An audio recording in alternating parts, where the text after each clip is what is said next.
prospect with integrity, we will get customers who have integrity. Integrity is the foundation from which everything is built on. You better understand value. But at the end of the day, sales is a relationship business. It is a people business. It is an emotional business.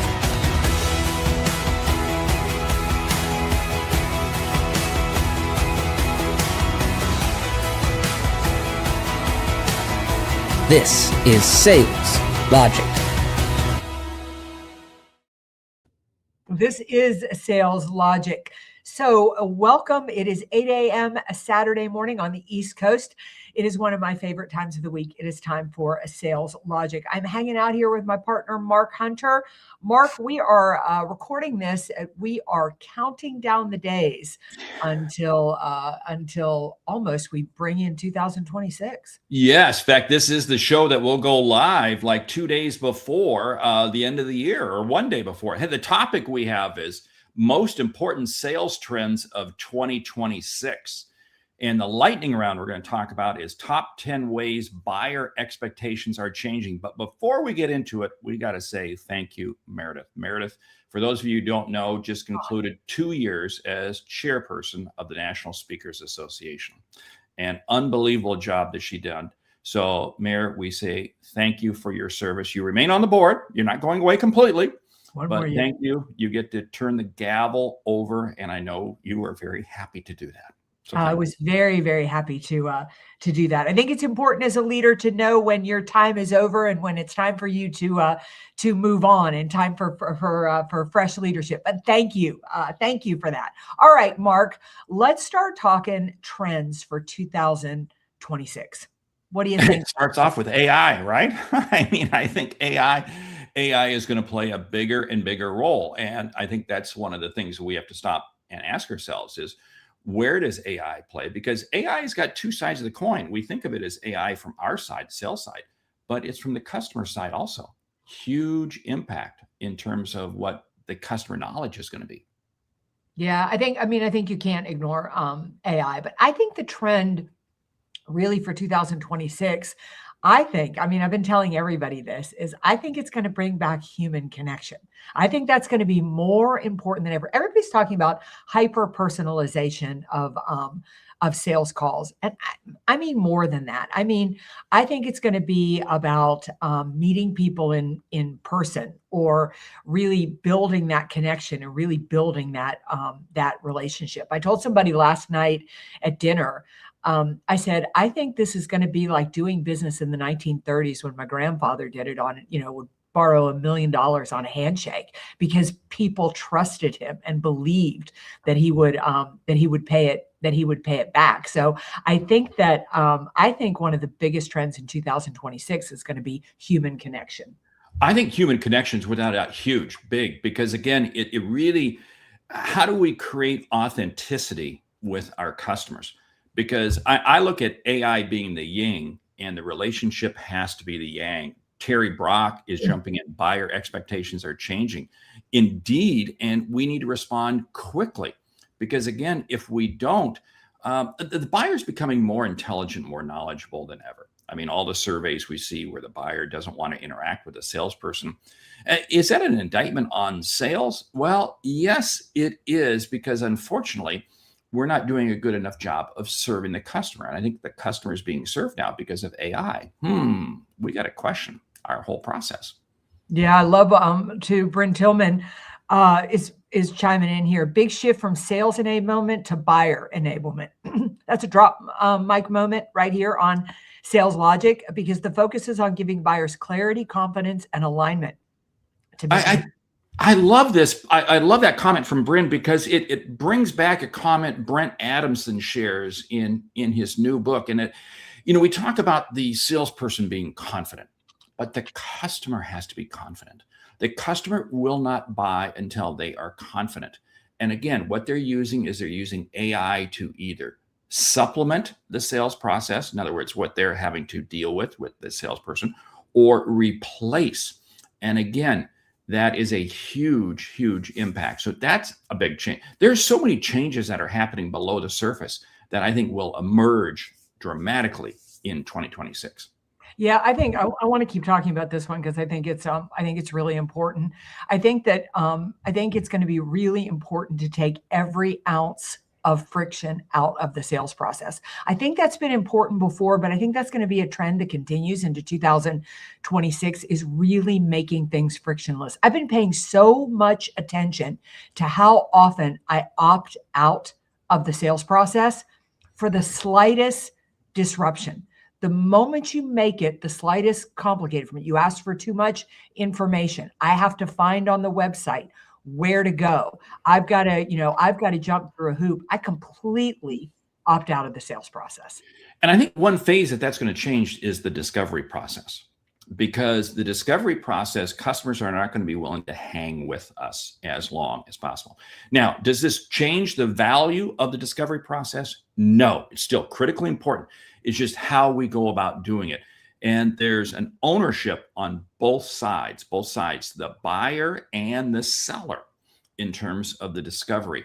And what this means, I think, for us as salespeople, we have to get much more deliberate and kind of in your face with questions right up front to determine whether or not this is a lead, this is a prospect that's going to turn into a customer. We got to be willing to cut those people out faster. Yeah, I agree. Another trend I think that we're going to see a lot about in 2026 is analytics and data, right? I mean, this is going to be the year that you can't just sell to a customer. You have to be one or two steps ahead of the customer. And so watching the trends, knowing your data, looking for those opportunities in the marketplace, that's going to be imperative to success in 2026. I love where you're going with this, because the customer has the ability to gather so much more information than they've ever had before. And the customer is also able to sort through more options. And I think what I find very interesting is we used to think that our competitive set was, okay, we can identify who these competitors are. I don't think we can anymore, because there's so many options out there. And again, the number one competitor we face is still no decision, because I think because there's so much information out there, customers are going to be even more hesitant to pull the trigger than ever.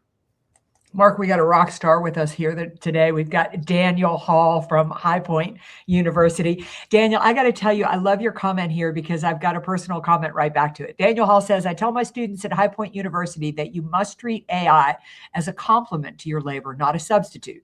This is imperative for an extraordinary customer experience. So I just had one of your students reach out to me. He's graduated this year. He's looking for a job. We had a great conversation. His dad didn't call me. His mother didn't call me. He called me directly. He didn't email me. He picked up the telephone. We had a conversation. But I was talking to him about one of the questions he asked was, before an interview, what were my best tips for doing research? And I said, one of my favorite things to do is to put an annual report into AI and have it skim the annual report and give me the best information and the best questions I need to ask. And he laughed. He said, I have spent the last 4 years not using AI because that is not what High Point University is about. High Point University is about, getting the critical thinking skills. He said, now I'm back in the real world and I've got to learn to use it. So a real testament to you, Daniel, and what you guys are doing at High Point University.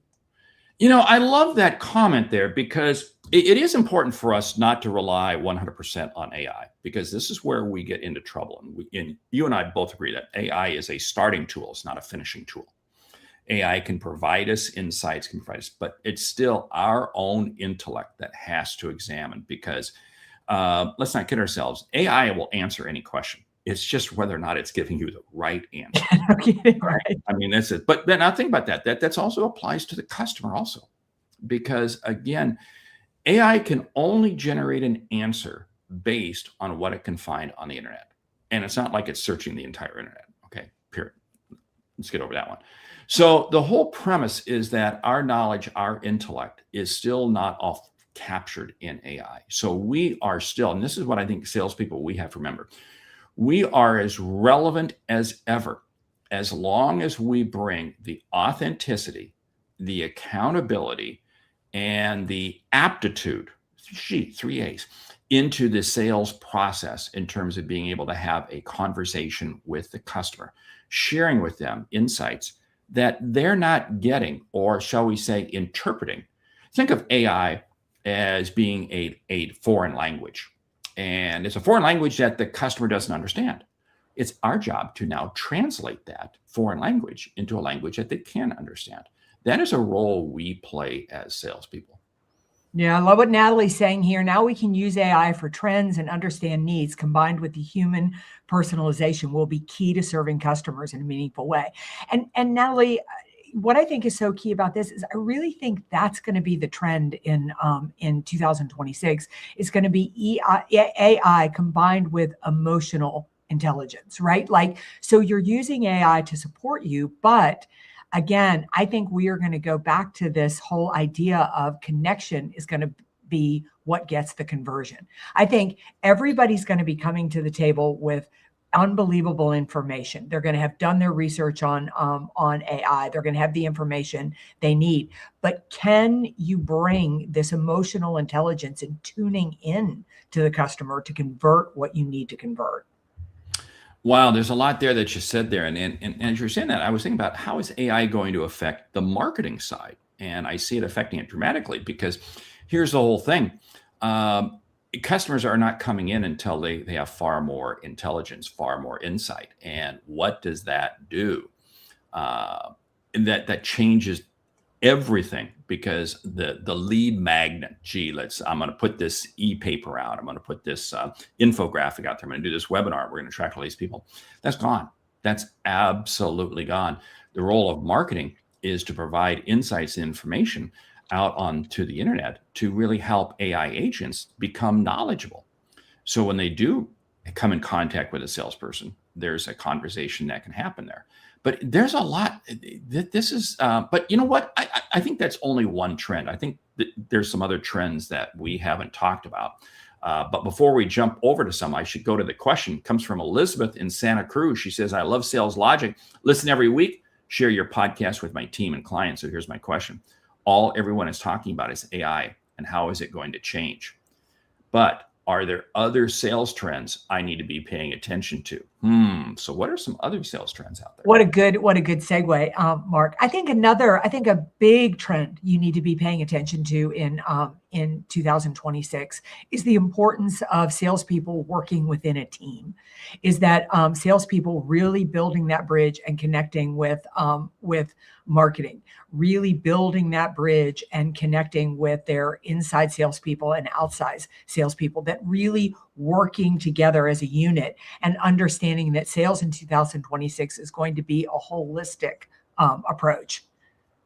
I like that approach because I think also along that line, it's going to be a smaller pipeline. Whoa, I really do believe, because it's going to take more touches, more conversation, but it's going to take more of an authentic, and we've said this word authentic multiple times today. How do we get an authentic relationship, authentic level of confidence happening between the buyer and the seller? And that means it's going to be more engagements. It's actually, I think, going to be a thinner pipeline because we're going to be spending more time with them. Yeah, I think I think another thing that's going to happen in 2026 is going to be more of a demand, is that you're truly an expert in the industry. Is that with AI and what Terry Brock is saying here, that tools like Perplexity Labs really let us know everything that's going on with the customer. At the same time, the customer is able to put everything that they need into these tools to get the information that they need. So you have to be adding something on top of that. And this is going to be the year that you really, whatever industry you sell in or whatever problem you solve, like I'm not industry specific, I solve a certain problem. I really have to be an expert in that particular field. And I've got to have strong opinions and strong advice as it comes to that. And this is going to be the year that as a sales professional, you need to be walking into every single meeting, realizing that you're about to give them something that they don't they don't know they need or they don't have the answer to? I like what you're saying there, because we are going to have to become more knowledgeable in more ways than ever. But AI allows us to do that. Another piece that I see AI doing is coaching. There is no reason for any salesperson to not have a self-built coaching process. In other words, you're using your AI agent. Hey, evaluate this sales call. I just did this Teams call. I just did this Zoom call, whatever. How did I do on this? We have got to create more coaching. Now, this does not replace coaches. This does not replace the role of the sales leader. This is in addition to. But I find that the top performing salespeople are becoming very aggressive at kind of doing their own self-coaching with the help of an AI agent. And that, I think, is going to be one of the biggest trends sweeping, not just sales, but all of business, all of life in 2026. Yeah, I love what Bryn Tillman is saying here. Slow down your outreach to speed up your outcome. That's like, we should all put that on top of our CRMs and just look at it every day. Mark Hugh Hornsby, Rockstar Hugh Hornsby is asking a great question here. With the aging out of many industries, what do you think the impact private equity is going to have in 2026? I think it's going to play a bigger role than ever. First of all, if you look at the number of publicly traded companies today versus 25 years ago, I don't have the exact numbers, but it's down significantly. Private equity, private debt is playing a bigger role than ever. So I think it's going to be absolutely more important than ever. But I think private equity is going to be going into businesses, into industries with a longer playbook. In other words, it used to be they'd go in with no more than a 3-year in and an exit. Now I think we're going to be looking at closer to a 7-year in before they exit. And the exit won't always be an IPO, won't always be a selling out to something else. It could be any kind of configurations. But I think private equity is going to play a bigger role. It's not going away at all. Hugh, I love this question. I work a lot in private equity, quite a bit in private equity. And I don't have a single industry right now that I am working in that private equity isn't entering into the business if they're not already cemented into it. I was blown away. I had one the other day and I couldn't believe that private equity was getting into this industry. But let me flip of what I really think. If you are not a company held by private equity, I think the fact that private equity is in your industry is going to change things dramatically. It changes your value proposition. It changes how you position yourself in the marketplace. It changes the type of customer that you go out. It dramatically impacts your sales strategy, and if you play it right, your opportunities in the marketplace. It's a great question because private equity is just coming on strong. It is. In traditional private equity, it's, the raters, the company raters, it's all very numerically based and so forth. But there's also a lot of family fund private equity. I work with several family funds that own companies, and they own them for the long term, 20 and 30 years. So there's other types of private equity. And I think that's what we're going to see. Just as if you're thinking about it, private equity has really only been around about 20 years. And every industry goes through evolutions, and private equity is going to go through an evolution. So I think we're going to see multiple variations of PE over the next 5 years that we can't even begin to imagine right now. Yeah, I love what Brian is saying here. We need to understand what problem our customers have and what result they don't have, but the one that they need. So again, you're so right, Brian. It's all about being an expert in the industry. You got to call it. You've really got to call it to another level as we move into 2026. I like that question because it's forcing us to be more deliberate with the questions we ask. Because think about this: if the customer is coming in more knowledgeable than ever, this earns us the right and really demands us to have more questions that we ask better and faster. And the role of the happy dance salesperson, just keeping the conversation going, is dead, has to be dead, because the customer's not going to expect it. We have to be deliberate. We have to be fast. And if we have a rapid turnover of people that we have an initial conversation with and don't go any further, fine, that's okay. Because I only want to be spending time with those people who have a high propensity to be able to be in a position that I can help them solve a problem. Yeah, Natalie recommends a great book here, Ask ChatGPT. If you have not read that, it is a great. Listen, Daniel Hall's got a great question here. He said, there's a soft trend of heightened M&A activity. How do you change your sales strategy if you find yourself in an M&A situation or your customer is undergoing an M&A and uses M&A as an objection? I tell you what, first of all, if you were in a company and you were a salesperson, you've got to ignore that there could be an M&A happening. And whether this be you're going to buy somebody or somebody's going to buy you or a PE firm is coming in. Because again, what you wind up doing is you wind up putting lipstick on a pig. And that may get the transaction through, but it's going to blow up in everyone's face. So you got to put that aside. Now, the customer can be going through an M&A situation. And again, but here's what I find. The noise and the chatter regarding an M&A activity of any type always is much greater than the actual happen, with the only exception being a small privately held company. When you've seen this, Mayor, I'm sure, that privately held company that suddenly Monday morning, that owner comes in and says, we've been sold. I've sold the company, and nobody knew about it. But that's where I find M&A noise. We got to eliminate it. We got. So here's my thought on it. It comes down to two words for me, Daniel. It's performance and profit. If I am in a situation where I'm going through M&A, my organization is possibly could be sold or would buy another company, what I would do is I would put my head down and I would perform stronger than I have ever performed, because the person who gets held onto is the person who drives performance. If I have a customer going through M&A, I'm going to talk to them about the importance of driving performance and driving profit. They are worth more if they are driving profit. So however my product or service can help them increase efficiency, increase effectiveness, drive performance, drive profit, I would jump on the fact that that they're going through M&A. And most of your competitors are going to fear it, right? They're going to pull away from it because they're like, well, they're going through an M&A. There's probably a lot of disruption over there. I don't want to touch them with a 10-foot pole, leaving the path wide open for you. Mark, I know we are burning time. What a good discussion. Great conversation. We've got so many comments. I know. I mean, we put up maybe 2% of the comments. Hey, the book comes to us from Andy Powell, Selling Without Selling Out. I love this book. I love it. It's a relatively fast read. Andy Powell's a great guy. He's very frank, very blunt, and I love the book. Yeah. So lightning round. Top 10 ways buyer expectations are changing. Go.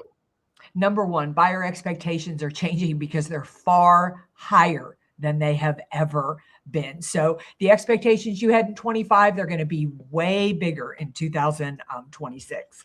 Number two, they are being driven by AI. Number three, they're one of their biggest expectations are being easy to do business with.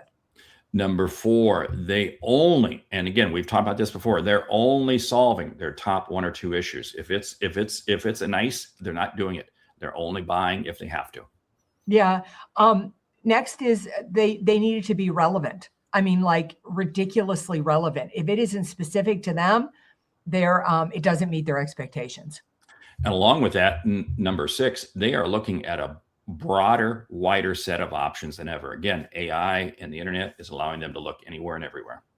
Yeah, I think one of their expectations in 26 are going to be transparency. They don't want hidden fees. They don't want smoke and mirrors. They don't want bait and switch. And they sure as heck do not want to be surprised. Number eight, they want to make sure that downstream, after they've bought the product, they bought the service, this is exactly what it is. They are looking for proof of performance before they pull the trigger. Yeah, they want to do, number nine, they want to do business with you how they want to do business with you, not how you want to do business with them. And number 10, and you know what? It's changing, but it's always the same. Our biggest competitor is still the customer making no decision. Great show this morning. Hey, as we come into the new year, we still got a lot of organizations. I know you're getting calls. I'm getting calls, sales kickoff meetings.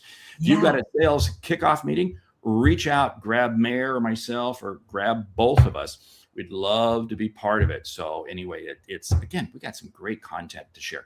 With that, we want to say thank you for listening to Sales Logic this week. If you like what you hear, subscribe, rate, and review the show on your favorite podcast app.